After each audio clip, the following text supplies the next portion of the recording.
broadcasting from Park Avenue in New York City. Brought to you by Global Wealth Office at Nest Seekers International and Classique Moderne. This is Peace and Good Wealth. Good afternoon, ladies and gentlemen. This is Loy Carlos. Welcome to this week's podcast of Peace and Good Wealth. Good afternoon, Colin. Good afternoon, Perry. We have, for our special guest today, an author and co-writer and producer of a musical called Picasso in Paris, which is set to be presented at 54 Below in New York City on Monday, April 14th at 9:30 p.m. We welcome Sir Kenneth Hawkins. Welcome, Ken. How are you doing? Good. Thank you, Loy, for having me. I'm doing fine. So let's start with a little bit of background about yourself. Were you always Were you always producing musicals? How did you get involved in this particular production? The answer is no. I really didn't have any interest in art or music or musicals, but I happened to find two national treasures, two masterpieces that had been lost to history. And researching that art drove me down this road. And so I find myself completely out of my element around fantastically creative and beautiful people involved in this project. And so it's an unexpected joy in my life. So we started with your discovery, of the art. How did you come about that? Could you tell us a little bit about how that came about? A little bit about it, because the story is long and there's lots of details to it. Yes. I had a friend who was unfortunately in the last days of his life, and I was helping him. And in the course of helping him, he felt morally conflicted about leaving the world in debt. And I recognized that I could pay his debts off for him because I could replace money at some future time, but I couldn't replace the peace of mind that he needed. Mm-hmm. So in the course of doing that, paying more and more of his debts off, we reached a point where I asked him if he had anything of value that we could sell, to help do this. And after a while, he remembered that he'd bought two paintings in an estate sale 5 years earlier, but he had no idea if they were of any value. Mm-hmm. So he asked me to go look. And when I did, I discovered two lost pieces of art. One, a Paul Klee work that had been done in 1919, and that the Zentrum Paul Klee in Switzerland had been looking for about 100 years, and they just couldn't find it. Wow. And then the other, an unknown Picasso that was created in World War II. And those two works of art have just taken me down this road on an incredible journey of discovery and learning and personal growth. So now I find myself on the cusp of bringing to life a full musical production here in New York. So the particular Picasso piece is called The Lost Dove. The Lost Dove. The Lost Dove. And why is it called The Lost Dove? So people could understand sort of like the context of this. Thank you. So when I found it and began my research, part of that journey was to trace the ownership of it, and it had never been registered. So once it became registered in the International Art Registry, it required a name, and so I was able to select the name. Mm-hmm. So I created The Lost Dove as a title. And how significant is the dove itself among Picasso's works? It's an incredibly significant piece. It's the most exquisitely detailed dove in the entire collection. It's a true masterpiece.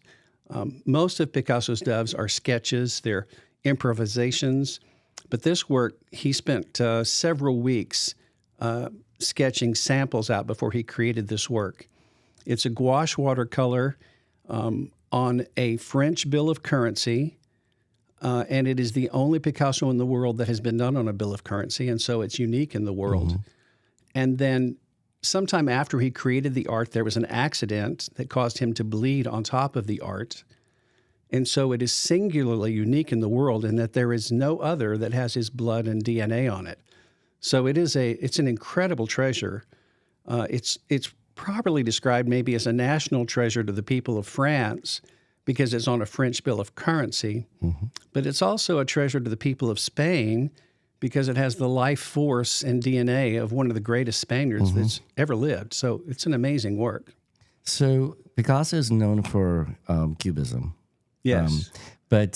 So tell us the significance of the dove, itself among his work, among his collection of works, because this came at a time when there was something else going on in the world, correct? Yes. So and this is part of the story. The telling of the story, Yes. is what Picasso in Paris is really all about. So let's give our audience a little bit of a where was Picasso, what time was this, and what was going on in the world at that time. Well, let me tell you a funny story. When I first came to New York in my research, I went to the Modern Art Museum and met with one of the curators. And because it was an unknown work and it wasn't recorded at the time, he told me something interesting about art, that the value of art is really based on the story around its creation. And he said, you have a beautiful work of art, but really what's important is the story behind it. And when he first told me that, it didn't strike me as necessarily fair. I had a beautiful work of art, but I had no idea what the story was. So as I researched the story and discovered exactly when and how and why it was created, the story became more valuable than the art. And it's that story arc that we've set to stage through this musical production. And it's an incredible story. It's a story that most of us don't know about Picasso. He was a hero of the grandest proportion during World War II. He chose to help the resistance. He chose to hide his friends and protect their art, many of them who were Jews. And he did this at great risk to himself while he was always being watched by Nazi agents. Now let's talk about a little bit about that. Okay. Why was he particularly why was this particularly a courageous one? I know there's talk that Hitler was not particularly fond of Picasso at that time. Truly an understatement, yes. So for him to do anything, I would assume that he was frequently under surveillance, and so to be able to do something that is one would think that if you were in an occupied territory, especially at that time, the assumption is that you were compliant or somehow subservient to whoever was occupying, right? Yes. And so there were people. Of course, we've seen this in literature and in movies. There were people who, in their own way, carried on the resistance very discreetly, Yes. in every way that they possibly could. And Picasso was doing this, as well. Is that is this where the story of Picasso in Paris is going? How tell us a little bit without giving giving up everything. Tell us where does this story sort of like unfold? So you ask what made him a hero. The first you have to understand he was the most famous person in Europe at the time, and he was constantly invited to Mexico, to Brazil, to the United States. The world wanted him to leave Paris, but he was defiant. He did not want to leave the city. And he was so famous that he didn't have to be completely discreet. He couldn't be overly flamboyant about his resistance, but he also didn't cower to the Nazis. And it's true that Hitler hated him. He hated him particularly because of his unique artistic abilities. Hitler thought of himself as an artist. Picasso's modern art was an affront to Hitler. What did Hitler like for as he liked art? traditional art. He liked portraits and landscapes, and everything that Picasso did was outside the realm of normal. And so that's where the idea of degenerate art came from.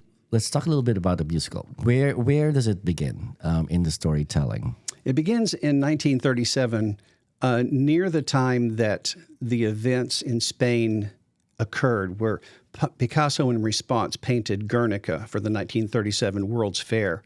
And so our story is framed by one of his major works in 1937 on one end at the beginning of the spectrum, and then it is wrapped up with this lost dove image, this other piece of art at the other end of the storyline. So we cover from 1937 to 1945, and we integrate so much of Picasso's art into the story that I almost believe that the audience will feel like they've been in a museum, because we're going to inundate them with art, not only from Picasso, but also from Françoise Gillot, one of the most significant women in his life during that period. How did you decide? How did you pick? So you had a story, Yes. right? How did you begin to construct which one goes first in a musical? Perhaps if we were doing a play, a little bit easier to kind of like write down, how how the structure would be, right? Yes. In a musical, there's always also other things that are going on. Partly it's the music, and partly it's also the different emotional trajectories where the song brings you and where it stops and where it starts again, etc. Yes. How difficult? It must have been difficult to do.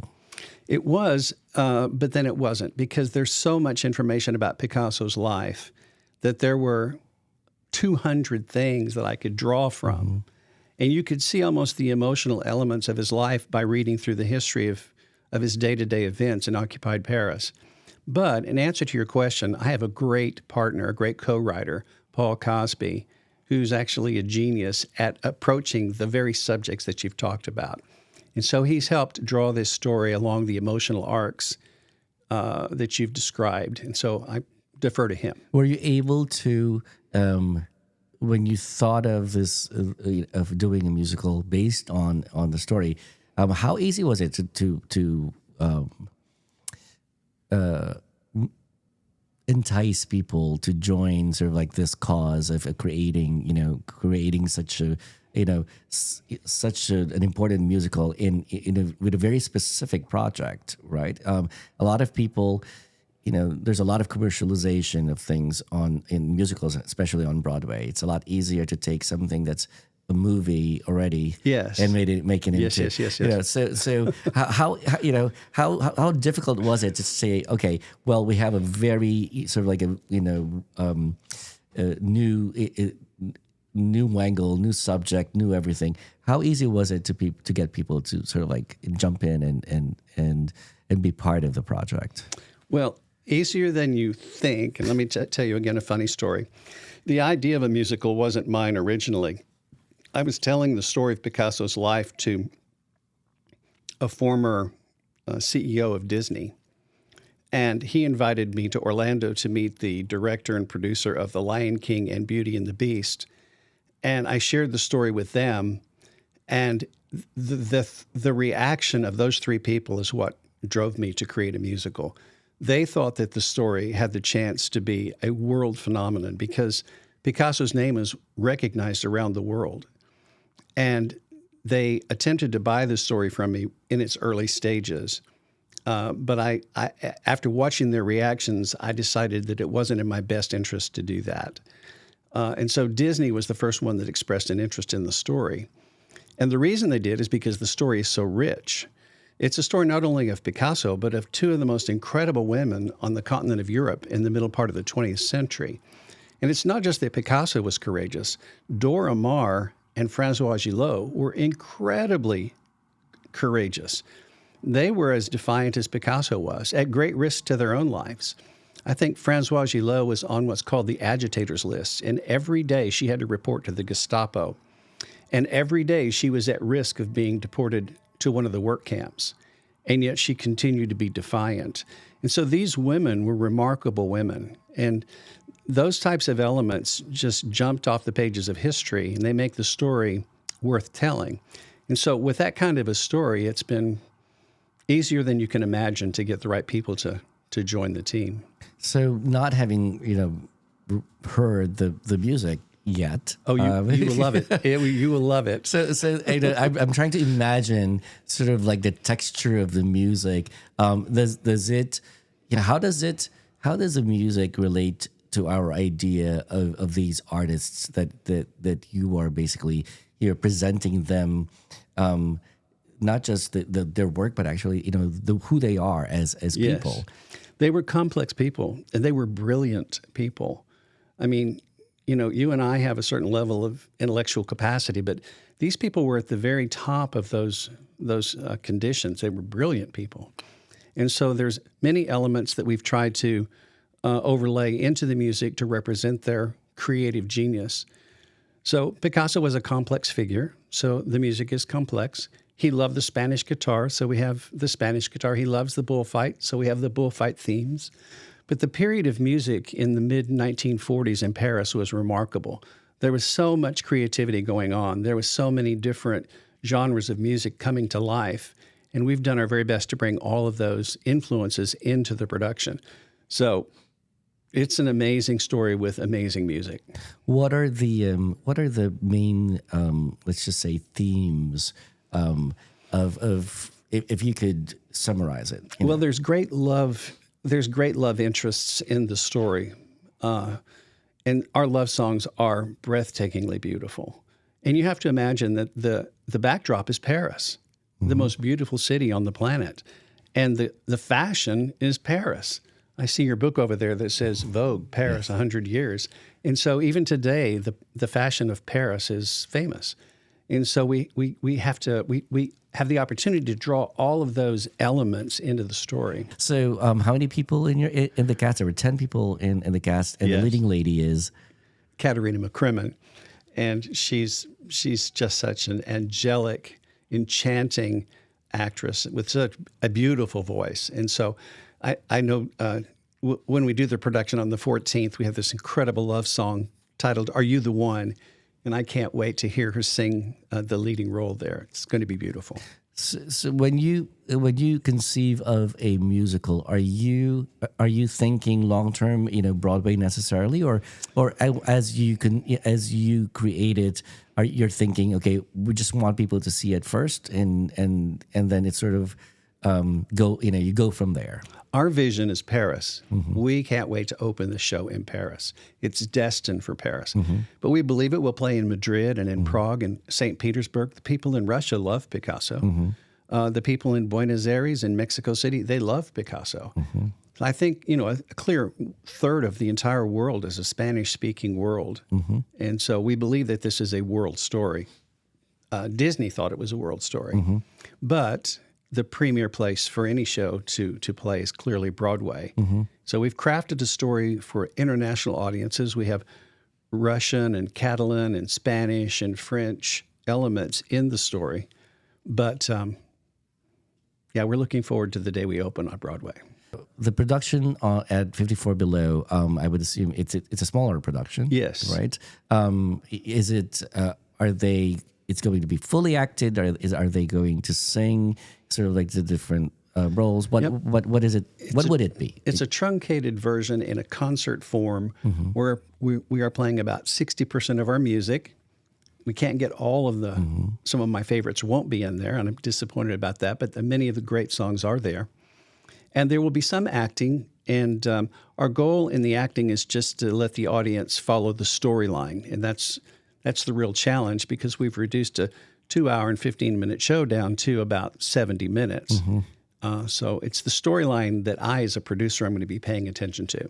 So, who wrote the lyrics for the? My co-writer, Paul Cosby, is our lyricist, and he is truly a genius. I mean, it's an amazing story that's told through song, and so he's responsible for that. And then we have 4 composers that have worked collaboratively because we have so many different genres. And so Paul is our senior composer. We have Ray Andrews, a French-trained pianist. We have Luis Banuelos, an internationally known Spanish guitarist and flamenco guitarist. And then one of our great love songs was written by a man named Eric Genius in Kentucky.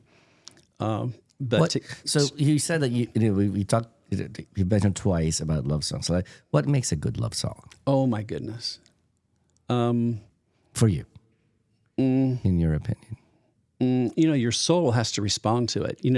Even if you or I heard a Russian love song and we didn't know anything that they were saying, the music can reach into our souls and affect us. Sometimes there are some beautiful opera, right? French songs. Yes, opera, right, yes. Things like that. Well, these songs do that. They move you. And how would you categorize, is the music, the music has evolved in Broadway, in musicals. Yes. Where would you place, what instruments, are you envisioning using if it's on Broadway? Are a lot of people, sometimes they would go to a musical and they'd say, well, I don't think it's as good. Why? Because, well, they're not hummable songs, right? Yes. And then some people say, well, those complex songs are actually what make a musical better. Yeah. Where is there a way? Is there a technique into striking just the right balance of complexity as well as familiarity that makes a musical or a particular song memorable? There is, and that's not my expertise. That's my partner Paul's expertise, and he's done a good job. It's fun to us watch after rehearsals. The actors are humming and tapping and moving to the songs as they're walking to the elevators. I mean, so they are catchy tunes that people will remember. So, one of the things that we say when we talk about anything that's sort of artistic is that art is timeless and timely. Now we live in a world where it's quite chaotic. We day to day we don't know what's really going on. We have wars in all sorts of parts of the world. And now there are trade wars, et cetera, yes. right? And it seems to me that the particular musical has certain aspects of it that mirror where we are. Yes. And it's so. Can I jump sure. in here? I want to jump in here. You're exactly right. When I first conceived of the story, the question that was in my mind was, if I lived in 1935, what could I do to stop the war that's coming? And I tried to imagine myself living back then. And as I was thinking those things, hatred and division kept rising in the world around us. And I heard someone recently talking about history, and that person is correct. We are living in perilous times. And so the question is, what should we be doing if we want to forestall the next war that's on our horizon? Well, Picasso worked hard for peace. So we've crafted this story with a particular theme. And the theme of the musical is to have courage for peace. And we do want this art to influence our audiences, to give them hope for peace and to inspire them for peace, and also cause them to be humble in their own lives to work for peace. I mean, that's how Picasso reacted to it. And for that, we want to raise him up and use him as an example. Mm-hmm. So let's talk a little bit about history. We have, I think, quite a good segment of people who, despite having, they told us, they promised us that when we have social media, when the internet is everywhere in the world, that we will have so much information that it will be a much better world. Because information is what we needed. And yet information is readily available, and there are people who deny basic facts, things that happen in history, for instance. There is a role for art. There is a role for art. Right. For both painters, I think. Yes. For musicians, yes. Artists, actors, actresses. Is there such a thing, and I hear this often, well, so-and-so is an actor. They should really keep quiet and it's none of their business what happens in politics. It's none of their business what happens in government. It's none of their business what the policies are, et cetera. They should just stick to acting. Well, one could say that, you could have said that to Picasso. You could have said that to any of the, musicians that were around, before, but who resisted. Is there a line?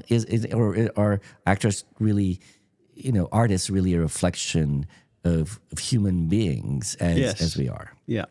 So anything that occurs in society that suppresses ideas is not a good thing. But Picasso was kind of a unique individual in the sense that he was a brilliant philosopher and a great mathematician.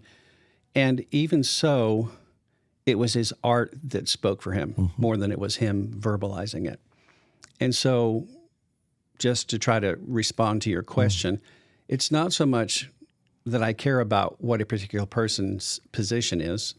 It doesn't have that much of an impact on me. But their art can have an impact on me.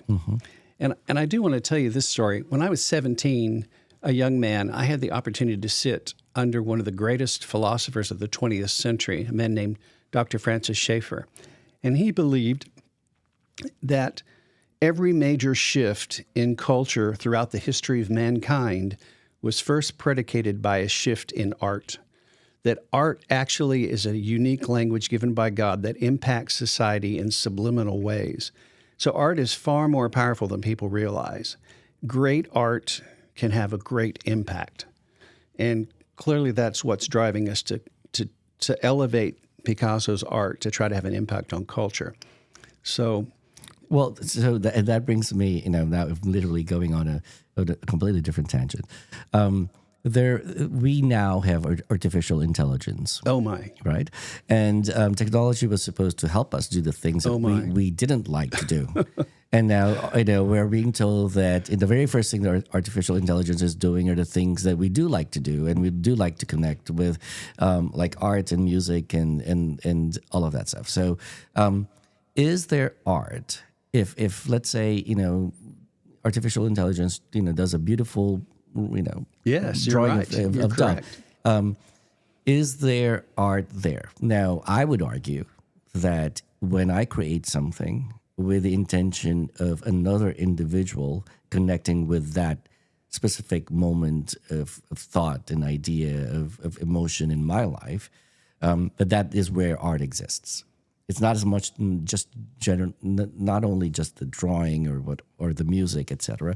It's that thought of, if I create these notes in this arrangement, Right. or these words in this particular arrangement, I would hope to communicate this thought or emotion or idea to another person who might find that it resonates with them, right? That's what I think art is.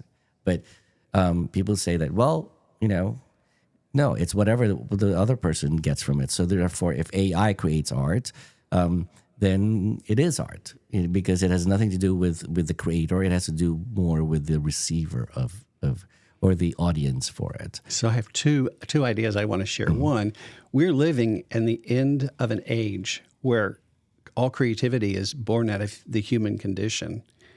In 10 or 15 years, that age may be gone. So we're living in very interesting times. Second, we are ourselves as human beings magnificent creations. And the creator of the universe, who has fashioned us, has caused us to want to mimic his existence. He's a creative being. We are creative beings. And I think the human being, the human condition, is fulfilled most when it's being creative. So even when AI comes to the surface and begins to have more and more influence, I ultimately believe that human beings are the great creative force in our culture, in our society. Mm-hmm. So I'm not afraid that we will lose our creativity. Are you afraid that we will lose our humanity? I think that's another a great question. That is a great question. So now talking about humanity, we've mentioned that Picasso, as much as we herald him here, he was an imperfect person like all of us. So let's talk a little bit about that. What are the imperfections that make him more relatable? Not just as a hero, but as a human being. Yes, he was flawed, and our story covers this.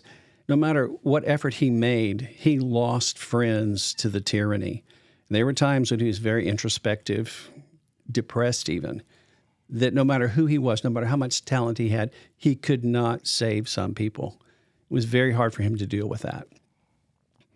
And you're right, he was a flawed person. By our standards today, he's a flawed person.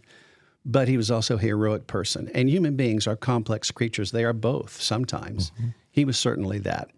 There is a very interesting element that I would like to take a moment to talk about. Sure. In 1949, he created a second dove work that's now known as the Dove of Peace. And he did it to support the idea of the collective, the communist concept. And, some might say he was naive, he didn't understand what it all meant, but he at least endorsed the idea of communism in 1949. And when he did, the Western powers didn't like that. And from 1949 on, they worked consciously to diminish his fame. And many of the things that we don't know about Picasso are a result of that purposed diminishment by the authorities. And so, as much good as the Western democracies have done, they were not perfect either. So are you saying that cancel culture is not, Yes, a new that's phenomenon? exactly what I'm saying. It's not new. Right. It was happening then as well.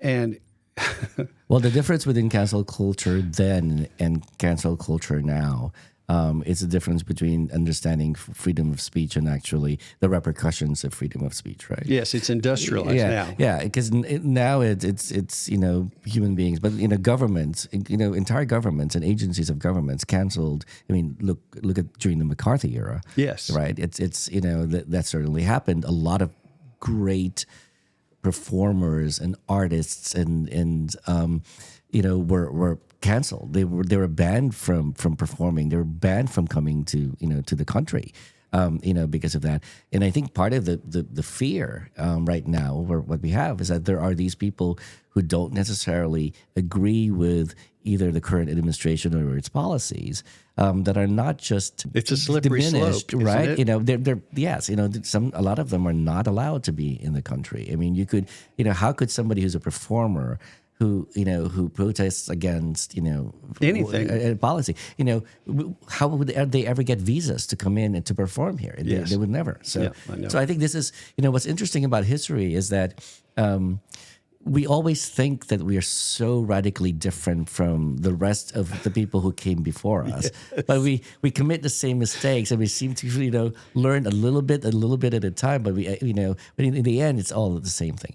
Now, where does Picasso in Paris go after 54 Below? Where are you headed? What's the next step? We will either replicate the show in Chicago, or we may head to Washington, D.C. to put it on stage for 5 or 6 weeks. We're at the stage now where we're ready for a regional development theater, after which we hope to be ready for, the bigger stage here. But there's many different projects associated with this because we are promoting peace. We have an immersive project that we're going to use to try to influence the younger generation to let them know that their art, their creativity can also work for peace. We have a fascinating documentary about the DNA science behind Picasso's blood.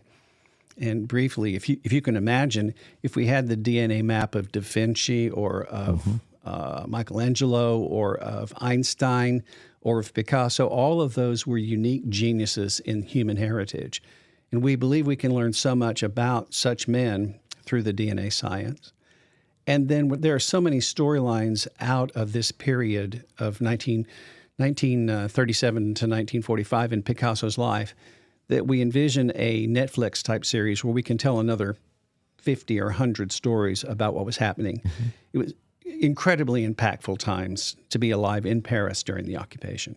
Is there desire right now, there is a squeeze on, DEI, anything that, if say women, if you say, yes, yeah. Is there more hesitation now to produce and collaborate in these types of projects because they might be seen as more contentious or provocative? Yes, we realize that as a possibility in the environment, but we do really have a story with transcendental values. Courage, love, resistance of tyranny, and we think that those elements will help us rise above that. Mm-hmm. And so you said that Disney really liked sort of like the storyline. Any chance that Disney is going to come in and It's possible a representative will be there at 54 Below. We have several key people in the industry that are going to come. So I'm excited. We have one of the world's great DNA experts that will be there, and we have one of the great Picasso experts of the world that is coming to see it. Oh, speaking of Picasso, you met Claude Picasso. I did. I was very honored to meet him. How was that experience? It was incredible, honestly. What was his reaction when he saw the? He described it as singularly unique. He said, "I've never seen anything in the world like it." If you were there in the room and you watched him tremble holding the art, you would understand the gravity of how important this work of art is. And the most endearing thing about the meeting is that we had a chance to talk about his father's courage. And Claude broke down in tears telling me about some of the stories of his father's courage during World War II. And I remember him saying, yes, they almost killed my father several times. And so it was perilous times that he acted as a hero. So I think from beginning to end, the story seems to be the humanity of it all, right? Yes. The humanity of that the painting arose from humanity. The humanity of living through that perilous time. Yes. The humanity of being a part of a community and a family. And then the humanity of being able to, as a son, for instance, to be able to hold on to a piece of what is literally part of himself. Is part of himself. Right, exactly. Yeah. So new projects coming up? Nope. This is occupying my time, and it's taking many more years than I thought it would at the start. So I'm sure I will run out of time before I can do too many more projects. Well, there's plenty of time.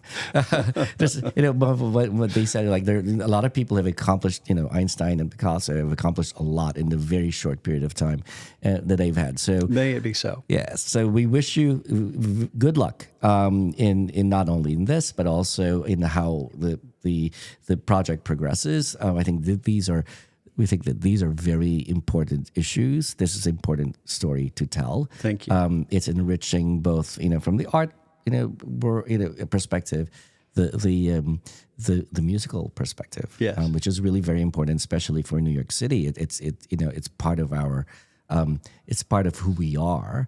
And also from the humanities perspective, to be able to say, these things have happened before. Yes. And these things we ought to be careful. Yes, absolutely. Not to do again.